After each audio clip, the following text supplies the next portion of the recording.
So in today's self-coaching tip, I'm going to share with you a great exercise I find for trying to generate a lot more energy for your work and to actually, interestingly enough, identify even additional goals and achievements that you can strive towards with a tremendous amount of energy, even when you're feeling really swamped. So one of the things that I think is really powerful about coaching is sometimes we come to coaching because we have a very, very challenging role and we're actually a little bit in survival mode and we're looking for lots of tools and tips to get through our existing roles and remove obstacles. And coaching can do all of that. But one of the interesting things that I found is that sometimes the very people that are like, I know exactly what my goals are and I know what my boss wants and I know what I need to do, and I'm are able to really articulate their short-term goals, are actually really exhausted and in survival mode. And one of the exercises that I like to do is to really help them understand their vision and how what their current activities connects to their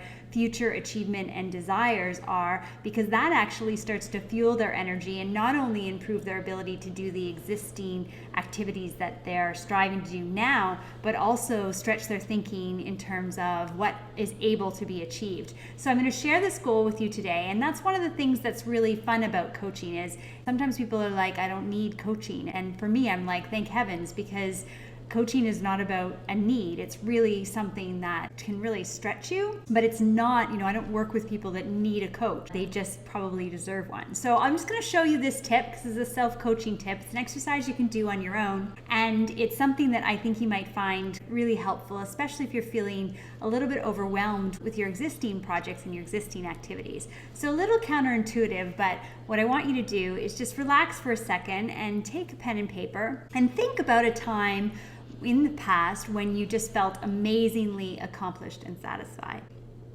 And try and pick that specific moment and get ready to just really remember it in detail. So what did you do? What did you accomplish? What did other people say about it? What did you feel? What was the impact of it? What was all of that like, soaking up that entire piece of accomplishment? What was all of that like?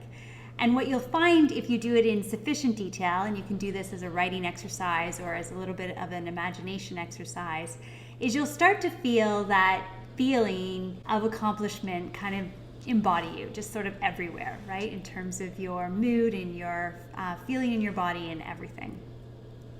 And then what I ask my clients to do is say, okay, now that we feel that, right? We feel that sense of accomplishment and we're kind of, we're just enjoying that sense of satisfaction.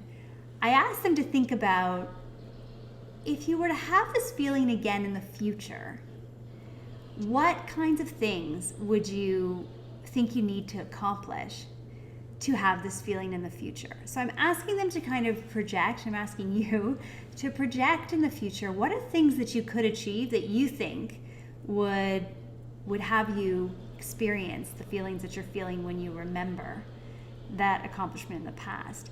And this is where they start to identify, well, I would have sold, this really big deal. I would have completed this project with ease. I would be managing a team of this. I would be at the leadership table in this particular area. I would have had this kinds of experiences. And so they go through and they actually identify probably goals and achievement milestones that are well beyond likely what they currently see on their plate. And these are the unarticulated goals that are in their head and perhaps draining them of energy because they're wondering if what they're doing today is linked to it or not. And so identifying these goals and putting these goals down can help to alleviate that. So then the next exercise, once you sort of have this view of, okay, any data point in the future, you kind of say, well, when would that be? What's a reasonable time? So with the dream that you just came up with all these achievements, is that 2 years from now? Is that 3 years from now?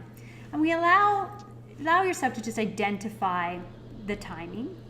And then we say, okay, let's roll it back to what would that look like at the end of this year? And so at the end of this year, you're gonna try and get a perspective on what's the portion of that goal that you would want to accomplish next year. And then once we've articulated those, so here are the things that would kind of prove to me that I'm on the path to that great goal. Then with that deep sense of accomplishment, we plan out the steps that you can take this week to begin that journey. And what you'll find when you do this exercise is that by linking it to your future, and then linking it to your near term, and then linking it to your week, you'll start to identify the synergies and the linkages between your daily activities and this future goal. You'll start to find creative ways to align these things, and you'll start to feel a lot more energy associated with your existing tasks because you see how it aligns to that future satisfaction state. So that's the tip for today. I hope you find it helpful. I will give, you can download the exercise sheet if you want to do it offline.